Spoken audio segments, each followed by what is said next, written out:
살아계신 하나님 말씀은 사무엘하 15장 24절에서 37절까지 말씀입니다.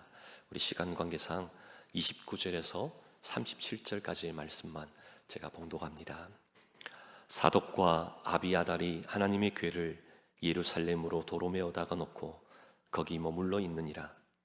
다윗이 감난산 길로 올라갈 때에 그의 머리를 그가 가리고 맨발로 울며 가고 그와 함께 가는 모든 백성들도 각각 자기의 머리를 가리고 울며 올라가니라.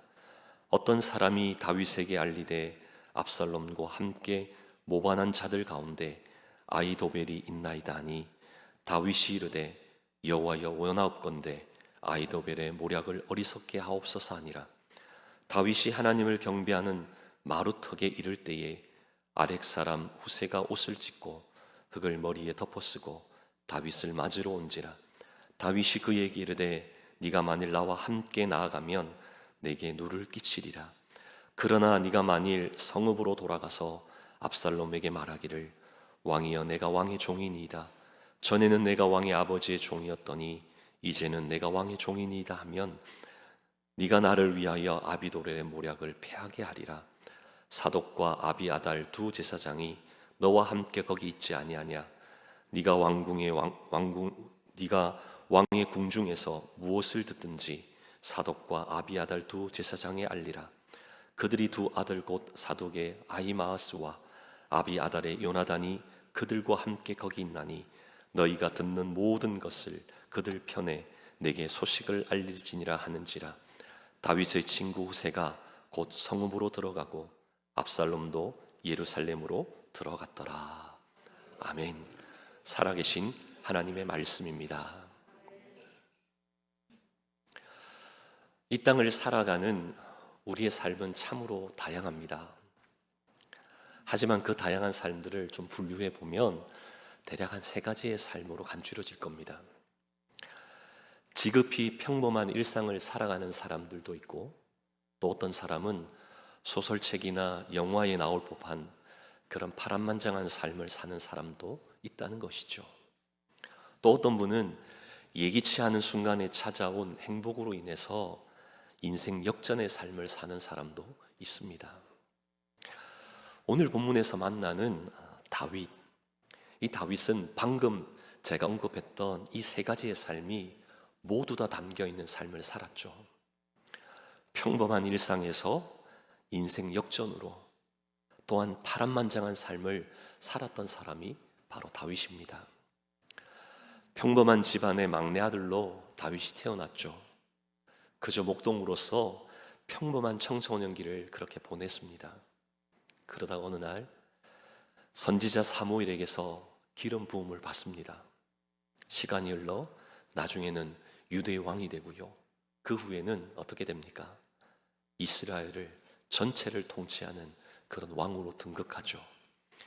이스라엘에 있어서 전무후무한 그런 업적을 남기는 왕이 되었습니다. 인생 역전이 일어난 것이죠.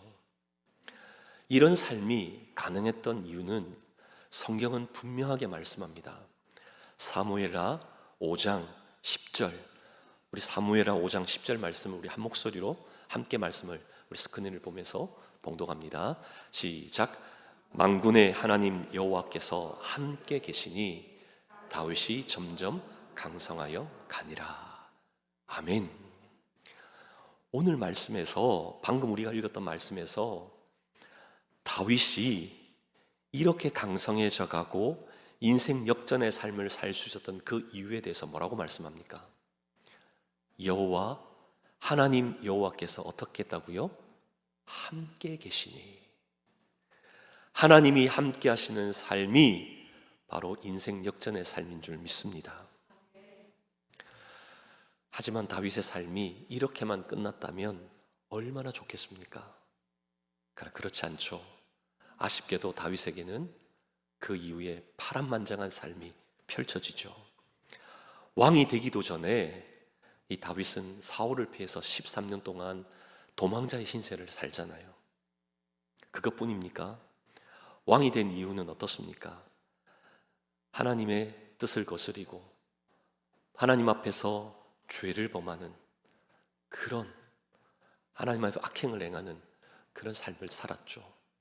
그 일로 말미암아 어떻게 됩니까? 다윗은 그 이후로 점점 몰락의 길을 걷게 되잖아요. 그런데 그 몰락의 정점이 바로 오늘 본문의 배경이 되는 압살롬, 세 번째 아들인 압살롬의 반역이 있던 그런 사건이 펼쳐지죠. 압살롬, 다윗의 세 번째 아들이었던 이 압살롬이 반역을 일으키게 되자 다윗이 어떻게 합니까? 도망을 치잖아요. 정말 드라마나 영화에서나 그런 볼 법한 그런 일이 다윗의 삶에 실제로 이렇게 파란만장하게 일어났다는 겁니다. 근데 놀라운 것은요, 성경에서는 그런데도 다윗을 믿음의 사람, 하나님의 마음에 합한 사람이라고 그렇게 성경은 기록하고 있다는 겁니다. 여러분 놀랍지 않습니까? 저만 놀라워하는 것 같습니다. 어떻게 정말 상상할 수 없는 그런 역경들, 고난들, 하나님 앞에서 그렇게 범죄했음에도 불구하고 하나님 그를 믿음의 사람, 하나님이 마음에 합한 사람이라고 그렇게 인정하시는 그런 삶을 살 수 있었을까요? 어떻게 이런 삶이 가능했겠습니까? 가능했던 그 이유는 다른 것 아닙니다. 하나님이 좋은 것 주실 때에도 그는 여전히 하나님 앞에서 살았습니다. 하나님 앞에서 범죄하고 하나님이 징계하실 때에도 한결같이 다윗은 하나님 앞에서 살았다는 것이죠. 잘 될 때도 그렇지 않을 때에도 하나님 앞에 서 있던 그런 삶을 살았던 겁니다.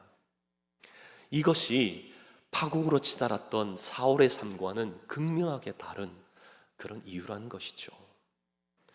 하나님께서 축복하실 때에도 하나님 앞에 서는 것이 아니라 하나님 앞에서 범죄해도 그 범죄로 말미암아 징계를 받을 때에도 하나님 앞에 서야 하는 것이 바로 성도의 삶인 줄 믿습니다. 근데 우리는 어떤가요? 축복하실 때는 너무나 좋아서 할 수만 있으면 하나님께 나와서 예배하고 은혜 받기를 그렇게 사모하죠. 더 그 축복 받고 싶어서 간절하게 그렇게 매달리는 우리 아닙니까? 누가 시키지 않아도 힘써 달려 나오죠. 그런데 하나님 앞에서 등을 돌리거나 범죄하거나 하나님께서 고난이나 징계하실 때는 어떤가요? 쉽게 낙담하고 낙심합니다. 아니 어떻게 하나님 이럴 수가 있냐고 그렇게 열심히 섬겼는데 하나님께 따지고 원망하다가 그냥 그 자리를 떠나버리기 일쑤라는 것이죠. 사랑하는 저와 여러분, 우리는 분명 기억해야 합니다. 하나님의 축복도 우리에게 축복인 것뿐만 아니라 범죄함으로 말미암아 우리에게 허락하시는 그런 징계도, 이유를 알 수 없는 고난도 우리에게는 축복인 줄 믿습니다. 왜 그렇죠? 축복을 통해서도 우리 하나님을 만날 수 있을 뿐만 아니라 그 고난의 현장에서도 우리 하나님이 우리를 만나 주시기 때문인 것이죠. 그러기에 하나님의 축복도 우리에게 축복이고 하나님의 고난도, 주시는 고난도 우리에게 축복이라는 겁니다. 그 과정을 통해 더욱더 하나님께 가까이 나아가게 되는 것이죠. 이것이 진정한 성도의 삶이라는 것이죠. 그런가 하면 오늘 본문을 보면 특별히 중점적으로 말씀하시는 것이 그렇게 잘 될 때가 아니라 범죄함으로 징계 가운데 있을 때 하나님 앞에서 어떤 태도를 취해야 하는가, 어떤 상황 가운데 우리가 거한다 할지라도 우리는 어떻게 살아야 하는가, 그 모습을 정확하게 다윗을 통하여 말씀하여 주고 계십니다. 다윗은 압살롬의 그런 반역으로 말미암아 그런 상황에 처했던 것 자신은 압니다. 자신의 죄악으로 말미암은 하나님의 징계였다는 것, 그 징계 때문에 지금 이렇게 도망자로 살고 있다는 것, 그렇게 아끼던 압살롬의 그런 반역이 아버지를 죽이려고 하는 그런 폐륜적인 일들이 일어나는 그 아픔을 당하게 되었다는 것, 그는 너무나 잘 알죠. 그럼에도 불구하고 다윗은 그럼에도 불구하고 하나님 앞에 나아갔다는 겁니다. 이것이 너무나 중요한 것이죠. 아니 도대체 다윗이 어떠했길래 그렇게 그러한 상황 속에서 하나님께 나아갈 수 있었는지 오늘은 두 가지로 함께 살펴보기를 원합니다. 첫째로 다윗이 다시금 하나님 앞에 그래 설 수 있었던 것은 하나님께 모든 것을 맡길 줄 알았기 때문입니다. 하나님께 모든 건 맡겼기에 그런 삶이 가능한 것이죠. 오늘 본문의 24절에서 29절 함께 봉독은 하지 않았지만 그 말씀을 보면 다윗이 그 셋째 아들 압살롬의 그런 반역 때문에 도망쳐 나옵니다. 예루살렘에서 도망쳐 나왔는데 그때 자신을 기다리고 있던 사람들이 있었습니다. 제사장들이 있었죠. 그런데 그 제사장들이 그렇게 도망쳐 나오는 다윗과 함께 가고자 했습니다. 근데 뭘 가지고 와서 함께 하기를 원했나요? 하나님의 계획을 메고 와서 법궤를 가지고 와서 함께 가기를 원했다는 겁니다. 이렇게 했던 것은 다른 것 아닙니다. 하나님의 법궤가 있으면 하나님의 보호하심이 있다, 위안을 받기 위해서. 또 한편으로는 반역한 압살롬이 하나님의 계획가 있다는 그 사실 때문에 두려움을 주기 위해서 그렇게 했다는 것이죠. 그런데 다윗은 말씀 읽어보면 어떻게 합니까? 그 제사장들을 하나님의 언약궤와 함께 다시금 돌려보냅니다. 왜 그렇죠? 지금의 상황이 자신의 그런 죄에 대한 하나님의 징계라는 것을 이 다윗이 정확히 알았기 때문이죠. 하나님의 징계에는 반드시 하나님의 뜻이 있다는 것, 그것 알았기 때문입니다. 그러기에 다윗은 어떻게 고백합니까? 오늘 말씀 25절, 26절 우리 함께 말씀을 봉독하도록 하겠습니다. 함께 봉독합니다. 왕이 사독에게 이르되 보라, 하나님의 궤를 성읍으로 도로 메어 가라. 만일 내가 여호와 앞에서 은혜를 입으면 도로 나를 인도하사 내가 그 궤와 그 계신 데를 보이시리라. 그러나 그가 이와 같이 말씀하시기를 내가 너를 기뻐하지 아니한다 하시면 종이 여기사오니 선히 여기시는 대로 내게 행하시옵소서 하리라. 아멘. 무슨 말씀입니까? 하나님이 하시는 대로 그저 따르겠다는 겁니다. 하나님이 심판하실 것 같으면 그 언약궤가 소용이 없다는 겁니다. 하나님이 구원하시고자 한다면 법궤가 없어도 능히 우리 하나님 그 일을 하신다는 겁니다. 그러기에 돌아가라는 것이죠. 자신은 잠잠히 나의 모든 것은 하나님께 달려있다, 그것 바라보고 하나님의 주권에 나의 모든 건 맡기고 절대로 하나님보다 앞서지 않겠다, 그런 모습으로 하나님께 나아가는 것이죠. 자신에게 펼쳐지는 그런 급격한 그런 상황 앞에서 무언가를 바꾸려고 다윗은 발버둥 치지 않았습니다. 전적으로 하나님께 맡기고 하나님의 뜻대로 되어지는 그 모든 것을 기다렸다는 것이죠. 자신에 대한 어떠한 결정이 하나님 내리셔도 그대로 받겠습니다, 순종하겠습니다, 이 고백인 것이죠. 다시 왕이 되지 못해도, 예루살렘으로 다시금 돌아가지 못해도 하나님께 맡깁니다. 하나님 뜻대로 되기를 원합니다. 바로 그리 아니하실지라도의 신앙인 것이죠. 이것이 저와 여러분이 가져야 될 신앙의 중요한 모습인 줄 믿습니다.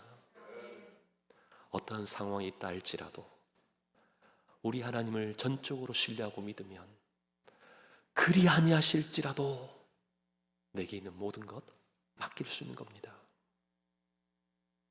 여기에 다윗의 진문력을 우리는 보는 것이죠. 다윗만 그렇게 살았나요?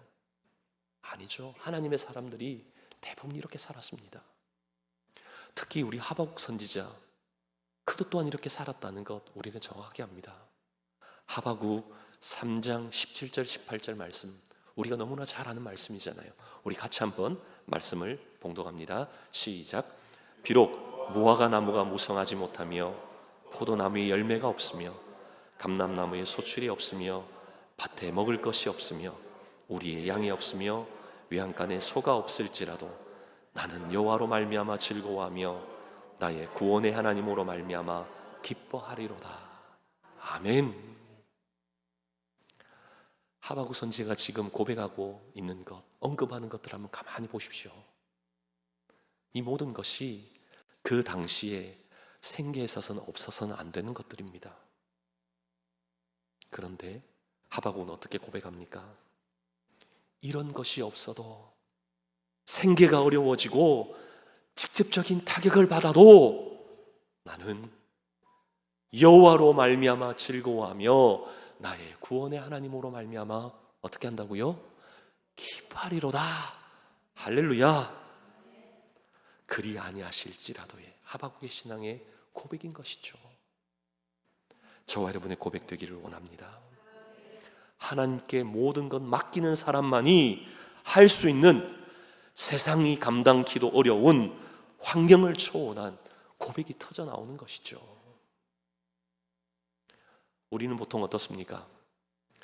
환경과 조건이 충족될 때 즐거워하고 기뻐하기가 쉽지 않습니까? 그런데 하나님께 모든 거 맡기면요, 조건, 환경 그거 충족되지 않아도 믿음으로 합니다. 소망 가지고 하고요, 감사로 하는 것이죠. 이게 참 놀라운 겁니다. 어떻게 이런 상황 속에서 저렇게 하실 수 있을까? 그런데 하나님께 맡긴 인생이기에 그 입술에 믿음의 선포로 나아가더라고요.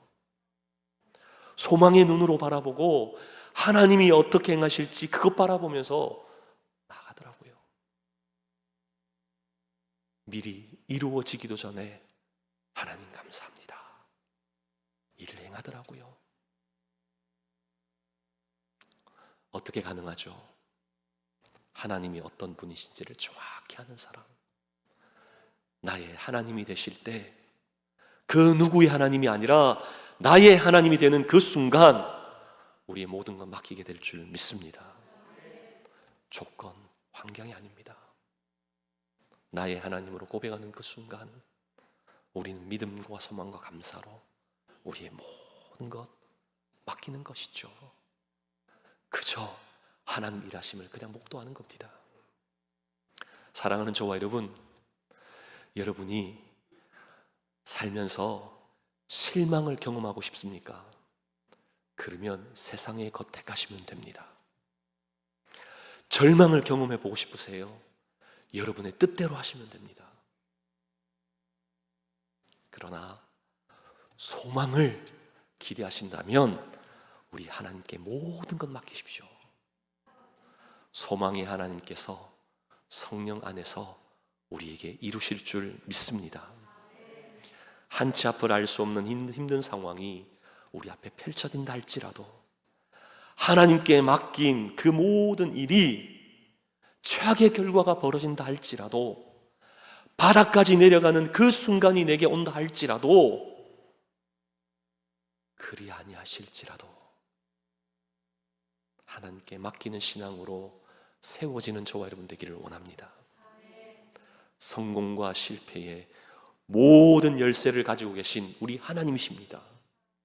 그 하나님께 100% 의뢰하고 맡기고 그러한 삶을 살아내는 저와 여러분 되시기를 축복합니다. 둘째로 다윗이 다시금 하나님 앞에 설 수 있었던 것은 하나님을 경배하는 마루턱이 있었기 때문입니다. 하나님을 경배하는 마루턱이 있었기 때문인 것이죠. 오늘 본문 가운데 우리가 함께 읽었던 30절 이후의 그 말씀에 보면 다윗이 지금 어디를 향하여 가고 있나요? 어디를 향하여 가고 있습니까? 감난산 정상을 향하여 가고 있잖아요. 하나님을 경배하는 마루턱. 32절 말씀 한번 잠시 한번 띄워주시겠습니까? 32절에 보면 다윗이 하나님을 경배하는 마루턱에 이를 때에, 감난산을 향하여 가다가 하나님을 경배하는 마루턱 감난산 정상에 이를 때에 거기에서의 하나님의 만남이, 놀라운 축복의 역사가 오늘 본문 가운데 기록되어 있는 것이죠. 다윗이 하나님을 경배하는 이 마루턱에서 신세 한탄하는 그런 통곡으로 나갔던 건 아닙니다. 이 자리에서 다윗은 참회하며 회개의 눈물을 흘렸던 것이죠.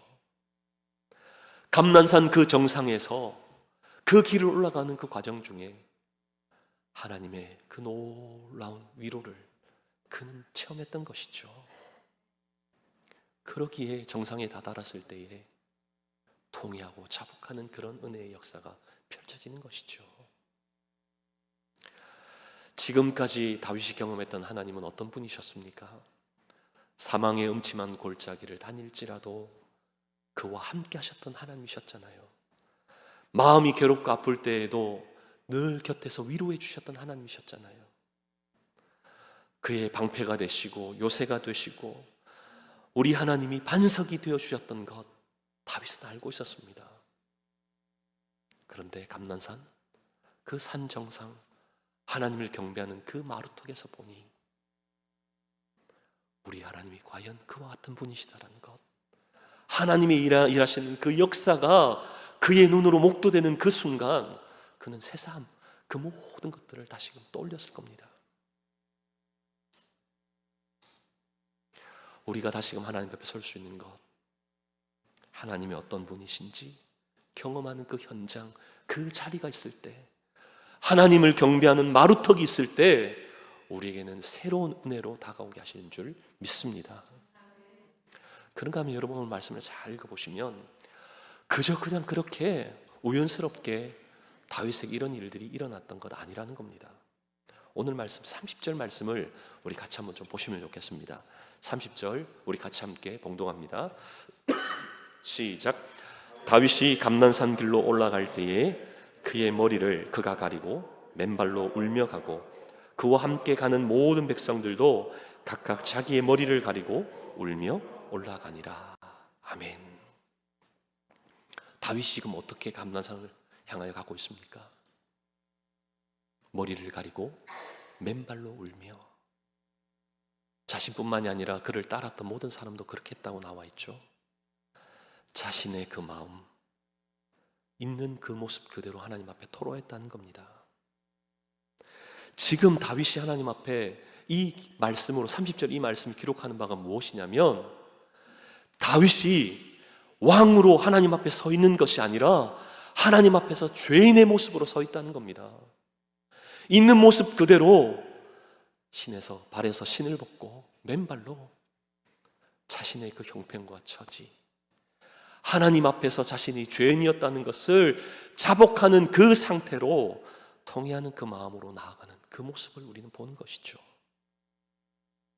왕이 아닙니다. 죄인으로 선 것이죠. 이게 너무나 중요합니다. 다윗 자신에게 있던 그 계급장 다 떼어버리고 있는 모습 그대로 참 모습으로 하나님 앞에 설 때 우리 하나님 그를 하나님을 경배하는 마루턱 감난산 정상에서 주의 역사를 주의 일을 보게 하시는 줄 믿습니다. 보통 군대를 다녀오신 분들은 군에서 받는 훈련들이 참 힘들다고 말씀하죠. 그 중에서도 유교 훈련을 더더욱 힘들어합니다. 또 특수부대 분들은요 공수훈련을 참으로 힘들어합니다.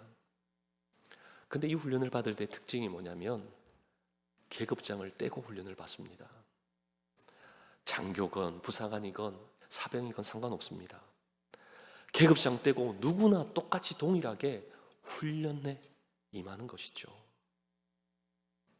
다윗도 지금 그러한 모습입니다. 뭐 있는 척이 아니라 모든 것 다 내려놓고 진일된 모습으로 하나님 앞에 서 있는 것이죠. 죄인으로 하나님이 불쌍히 여겨주셔야 하는 그 한 죄인으로 서 있다는 겁니다. 우리도 하나님 앞에 설 때 우리가 가지고 있는 그런 것들을 하나님 앞에 내어놓는 것이 아니라 그 모든 것 다 내려놓고 하나님의 은혜가 필요한 죄인입니다. 주의 구원의 역사가 필요한 죄인입니다. 진실된 모습으로 설 수 있는 저와 여러분 되기를 원합니다. 그때 우리 하나님은 우리를 하나님을 경배하는 마루터 그 자리에 온전히 세워주시는 줄 믿습니다. 근데 31절 말씀을, 그 이어지는 말씀을 보면 어떻습니까? 어떤 사람으로부터 청천벽력 같은 그런 이야기를 듣잖아요. 눈물의 피난길을 가고 있는데 그 중에 자신의 전략가였고 오른팔이었던 아히도벨이라는 사람이 배신했다는 겁니다. 배신해서 누구에게 붙었다고요? 압살롬에게 붙었다는 것이죠. 이 아히도벨이 천재적인 그런 전략가입니다. 다윗에게는 이만큼 손실이 없죠. 그런데 이 사실을 너무나 잘 알던 다윗은 이런 상황이 펼쳐지면 한숨을 내쉬면서 걱정하고 어떻게 이럴 수 있나 분을 내기 십상이잖아요. 그런데 다윗은 어떻게 했죠?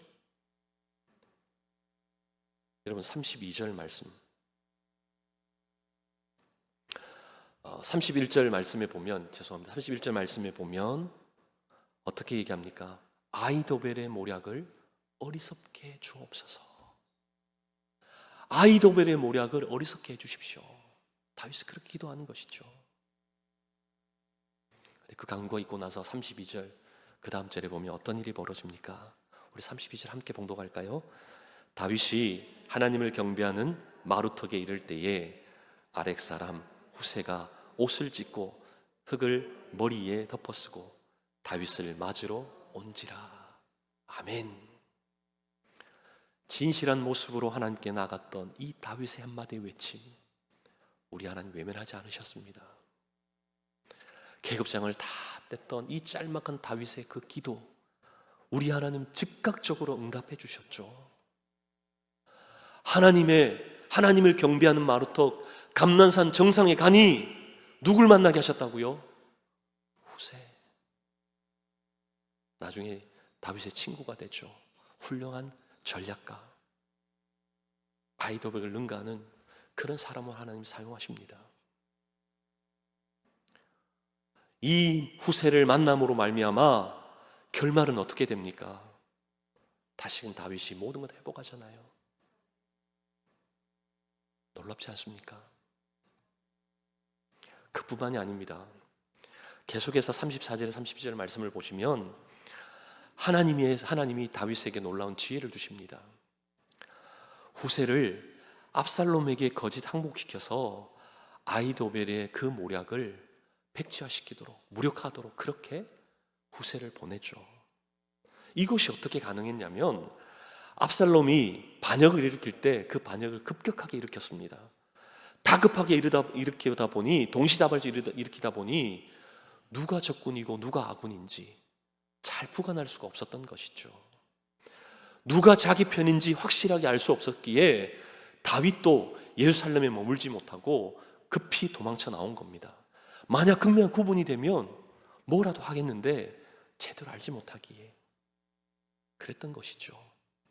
우리 하나님이 다윗의 눈을 열어서 그것 보게 하셨던 것이죠. 지혜를 주셔서 그것 보게 하셨습니다. 그 허점 가운데 자신의 신복이었던 후세를 압살롬에게 보냈던 것이죠. 이처럼 우리 하나님은 하나님께서 일하시는 그 역사를 이루기 위해 진실된 모습으로 서 있는 다윗을 우리 하나님 사용하셨습니다. 뿐만 아니라 그 짤막한 기도의 응답으로 우리 하나님 후세를 들어서 사용하셨다는 것이죠. 지금 다윗의 처지가 어떠합니까? 자신의 죄로 말미암아 하나님 징계를 받아서 쫓기고 있는 상황이잖아요. 도망자의 신생입니다. 도망자로 살아가죠. 그런데도 하나님이 어떤 분이신지 다윗은 알았기에 하나님께 모든 걸 맡기고 하나님을 다시금 만나는 그 감난산, 하나님을 경배하는 마루턱 그 자리를 찾아 올라갔던 것이죠. 그런 다윗의 짧은 외침도 우리 하나님 외면치 않으셨습니다. 즉각적으로 응답해 주셨다는 사실인 것이죠. 사랑하는 저와 여러분, 하나님 앞에 진실함으로 서는 그 한 사람의 작은 신음도 우리 하나님 응답하시는 줄 믿습니다. 다 기억하신다는 것이죠. 뭔가 하나님 앞에 자격이 되어 잘 갖추어야 우리 하나님 받으시는 것 아닙니다. 죄인의 모습으로, 주의 은혜의 긍휼이 필요한 죄인의 모습으로, 참 신자의 모습,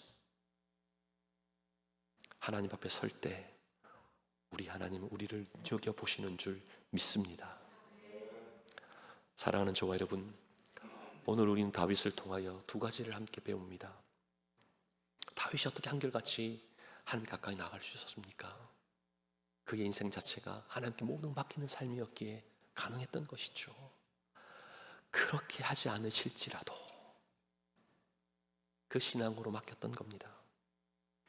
또 하나님을 경배하는 마루턱이 다윗 삶 속에 있었기에, 하나님을 만나는 그 자리의 삶이 다윗에게 있었기에, 있는 모습 그대로 주님께 나아가는 그 삶의 현장이 그에게 있었기에, 다윗은 작은 신음도 우리 하나님 외면치 않으시고 응답의 역사로 오늘 보여주셨던 것이죠. 이 한 주간을 살아가면서 우리 삶 속에 때로는 이 길이 막히면 저 길이 있겠지, 그럼에도 저 길이 없을 때도 있습니다. 그때 우리가 무엇을 해야 하죠? 위를 보는 것이죠. 하나님만 보는 겁니다. 하나님께 모든 것 맡기는 것이죠.